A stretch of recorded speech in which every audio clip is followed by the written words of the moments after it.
देखिए ना 10 दिन नहीं है डॉक्टर, हम बहुत बड़ा केस छोड़ कर आए हैं, एक आदमी को तो लेकर जाएंगे सर। तो खरी माई वो तो सावा के नीचे वो चेक करे गति हो गतिया रे का रे माई के बहुत अरे का रे चेक कर रहे हैं मैडम। आज तुम्हारे कंपाउंडर जाए डॉक्टर जाए बोले कानून के सामने ही मराएगा, मारिए पीटिए उसको।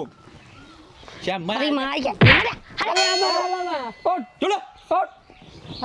चौथिया कोई का तेरा को 5000 रुपया नहीं तेरा को हक दे बस कसम पैसा में फुट चला ये 5000 रुपया डुबा दे तू मेरा। सर अंदर आपसे सलाम करता नहीं कैसे कि हमारे एक फोन ना करे पड़ता तो पहुंच कता जल्दी पहुंचनी बताई का है हमारा सर्विस बहुत तेज हो गया है अभी। हॉर्लिक्स खाता नहीं हॉर्लिक्स खाता वो बुढ़ी इसको जितना खाना पीने वाला बाहर का सामान आ रहा है वो सब बंद कर दो, इसको मार भात कुचला खिलाओ रोटी पे जाके आवा आज किसको लेकर जाएंगे बताइए। अरे चला गया डॉक्टर है बताइए। ए डॉक्टर साहब ए जा कोनो इथी भइल बा मर्डर ताई बनी पकड़े खातिर तो गलत जा मर्डर हो तो बताएगा के ले जाम बताएगा आधा पादा नीस पादा मछली के रसा में खिया के रोटी गरम डायरेक्ट गरम हां का लेके जा मार तर चल आज ले मार भात खाइए